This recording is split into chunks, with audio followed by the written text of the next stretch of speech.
The security guard didn't hesitate. He stepped directly in front of Daniel Kowalski, one arm raised like a crossing barrier, the other pointing back toward the parking lot. "Sir, this entrance is for staff and registered contractors only. Deliveries go around back." Daniel stopped.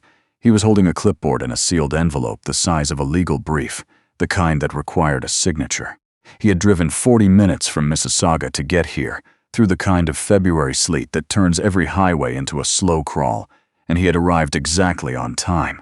He looked past the guard toward the glass doors of Hargrove Medical Center, one of the largest private hospital networks in southern Ontario, and then he looked back at the guard. "I have a delivery for the executive floor. 17th. It's time-sensitive. Deliveries go around back," the guard repeated. Same words. Flatter tone.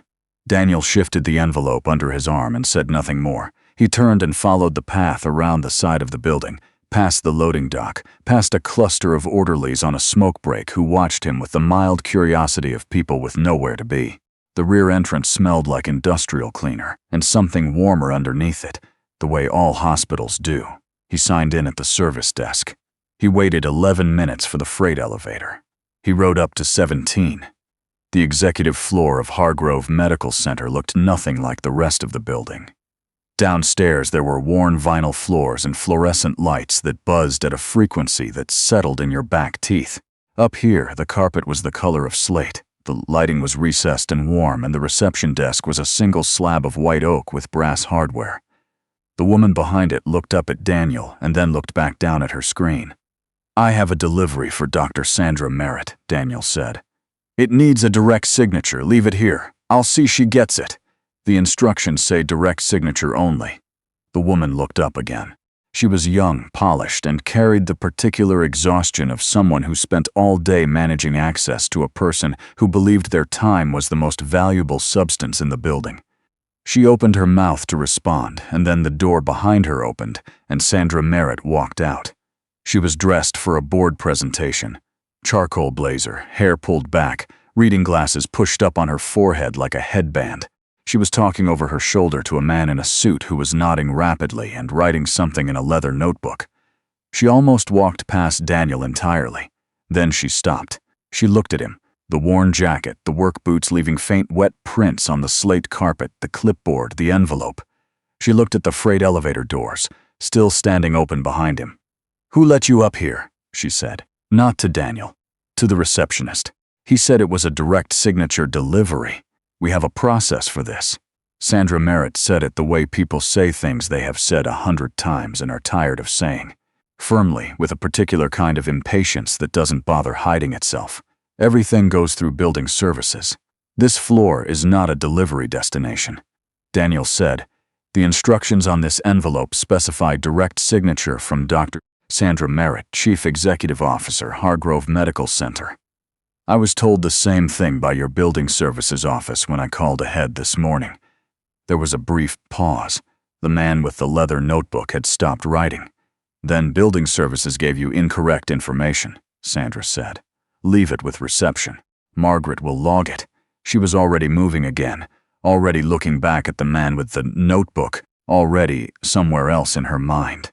"Dr. Merritt," she paused, turned back slightly. The expression on her face was not anger exactly. It was the thing that comes just before anger, the moment when a person decides whether someone is worth the energy. "The envelope is from Meridian Capital Partners," Daniel said. "It's the executed amendment to your partnership agreement.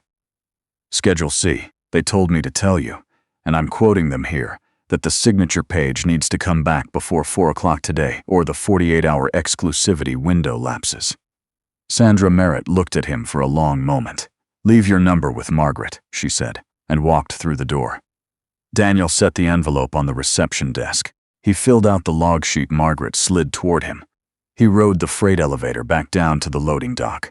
He walked around to the parking lot, got into his truck, a 2009 Silverado with a rust line along the rear wheel wells and a crack in the passenger side mirror that he had sealed with tape, and he drove back to Mississauga. He didn't think about Sandra Merritt on the way home.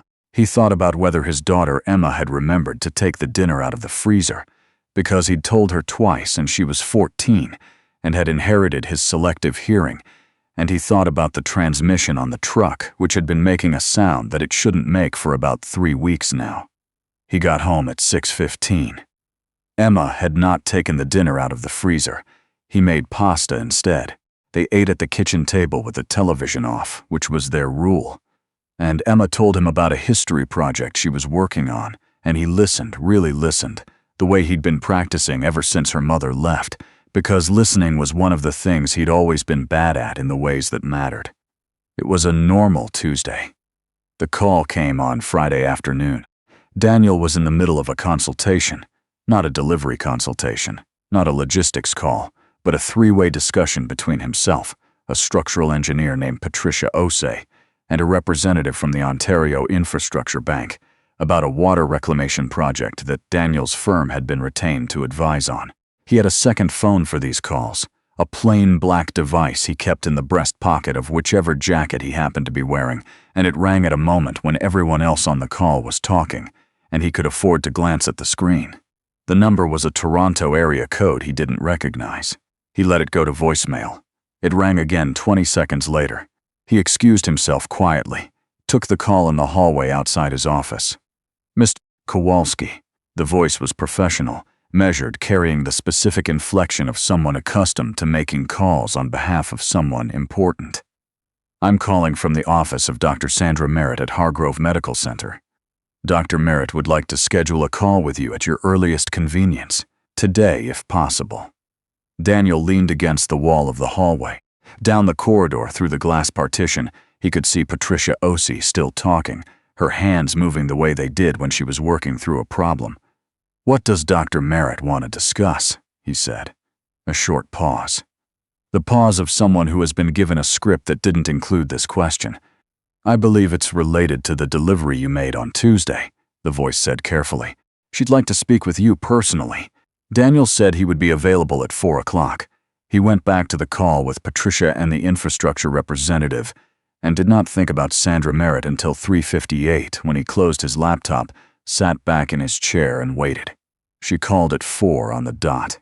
Mr. Kowalski. Her voice was different from Tuesday. Not warmer, exactly. Sandra Merritt did not seem like a person who did warmth as a first language, but more careful, deliberate in a different way than before. Thank you for making time. Of course, he said. I'd like to ask you something directly, and I'd appreciate a direct answer. Go ahead. When you delivered the Meridian package on Tuesday, the amendment to our partnership agreement, did you read it? The question sat in the air between them. I'm a courier, Daniel said. I don't read what I deliver. I understand that. I'm asking if you read it. The pause this time was Daniel's. I looked at the cover sheet, he said, to verify the delivery. Standard procedure. And? The cover sheet referenced, Schedule C, the executed amendment to the co-investment structure. Clause 7, subsection B.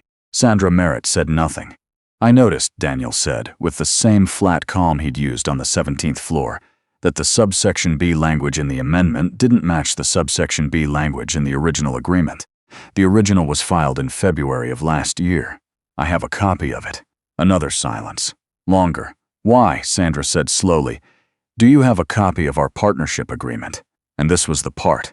This was the part that would require a longer answer. Daniel Kowalski had been for 11 years a partner at Whitmore Kowalski Consulting, one of 4 principals in a mid-sized infrastructure advisory firm with offices in Mississauga and Calgary.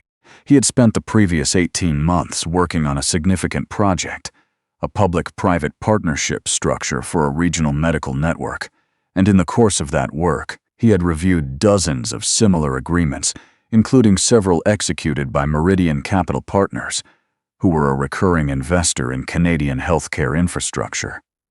The Hargrove Meridian Agreement had been a matter of public record since the previous spring. Daniel had read it as part of his background research. He had a habit. It was less a habit and more a compulsion, something he'd had since his early days in the industry, of reading things carefully, particularly things that other people assumed no one would read carefully. I review public filings, Daniel told Sandra. Your partnership agreement was filed with the Ontario Securities Commission in April. I reviewed it at the time. For what purpose? Background research. I was advising on a comparable structure for a different client, and you noticed. I noticed that the amendment Meridian sent you on Tuesday contains a modification to the co-investment ratio in subsection 7B that contradicts the governance provisions in Schedule F of the original agreement. If you execute that amendment as written, you transfer a controlling vote on capital allocation decisions from Hargrove to Meridian's general partner. It's a 2-sentence change buried in a 40-page document. Sandra Merritt did not speak for a very long time. "Mr. Kowalski," she finally said, "I need to ask you something else." "Yes." "Why didn't you say anything on Tuesday?" Daniel thought about this. About the freight elevator, about the carpet the color of slate, about Margaret logging the envelope without looking up. "You didn't ask," he said. "She asked to meet in person." He agreed on the condition that he could bring his own counsel. Not because he was suspicious, but because he was careful, and being careful had served him well for a long time. She agreed. They met the following Monday morning in a boardroom on the 17th floor, the one with the long window that looked out over a white February sky.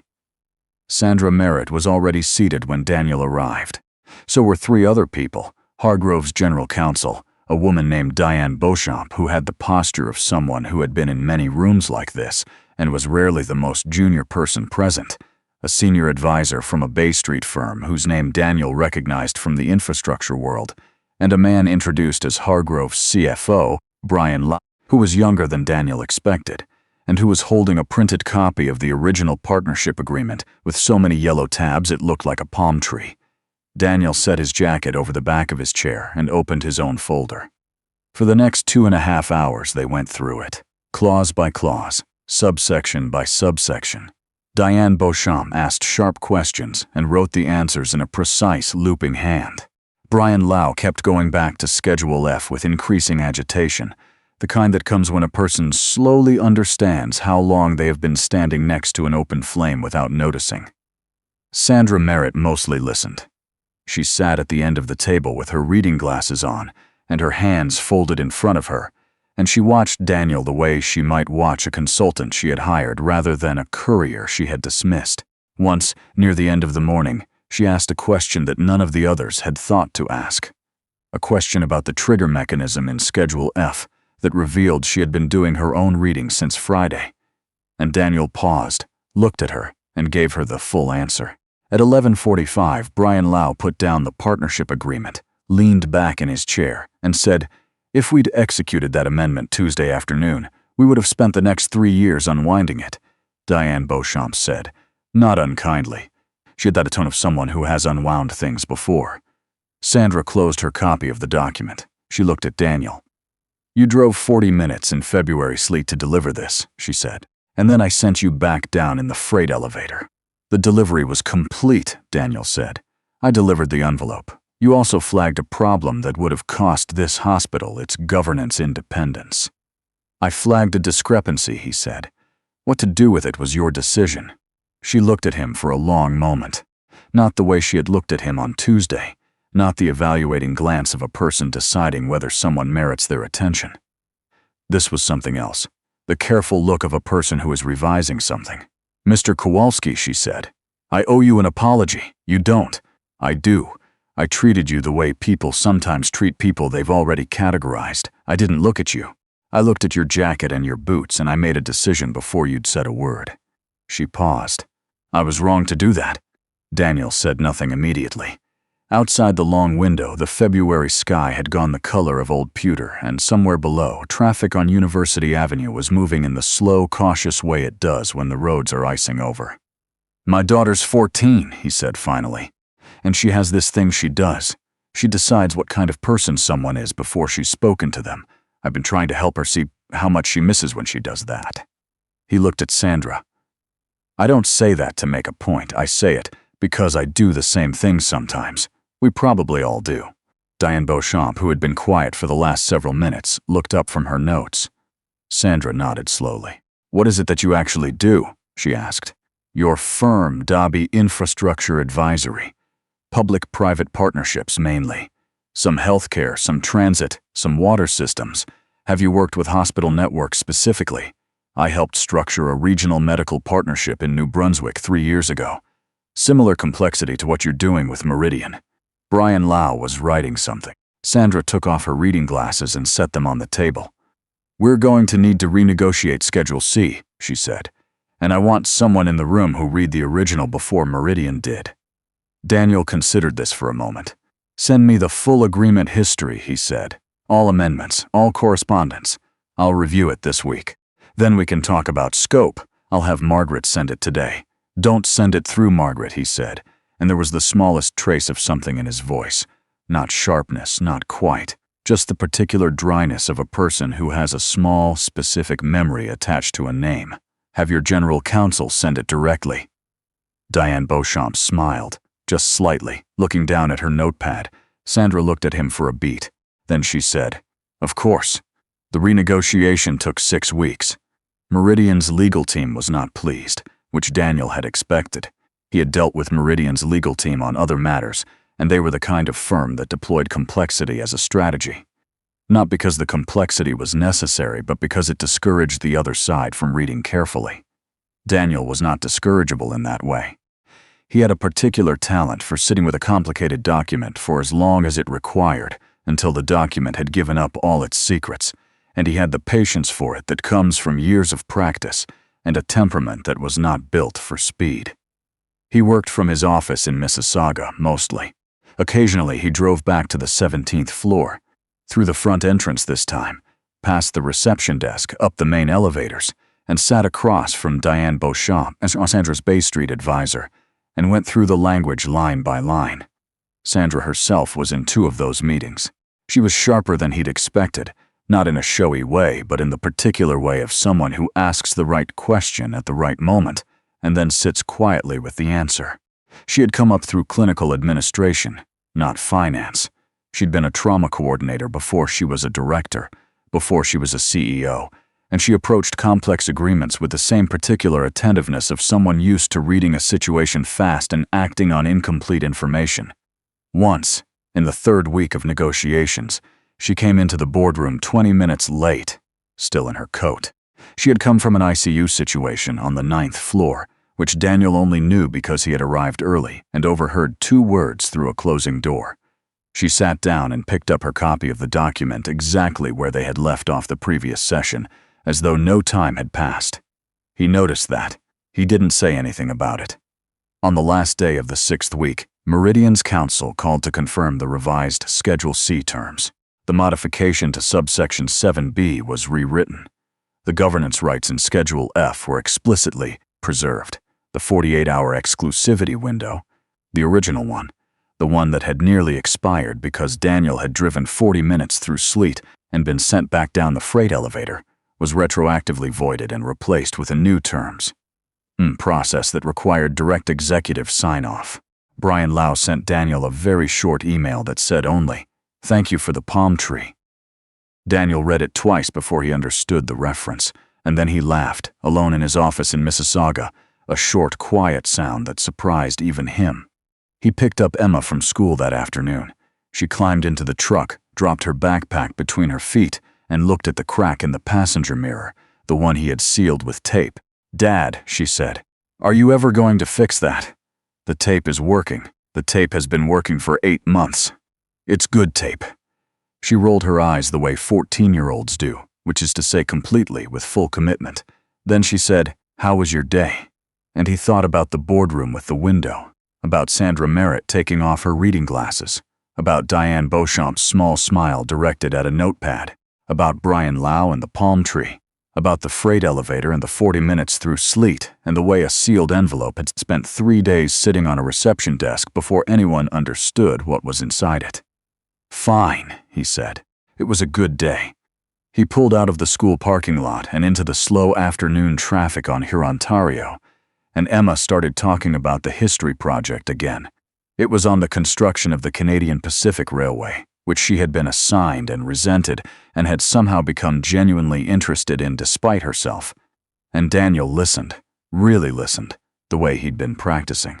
The tape on the passenger mirror caught the light from an oncoming car and held it for a moment, a small bright rectangle, before the car passed, and it was just tape again. He'd get around to fixing the mirror eventually. Or he wouldn't. The tape was holding. He drove home.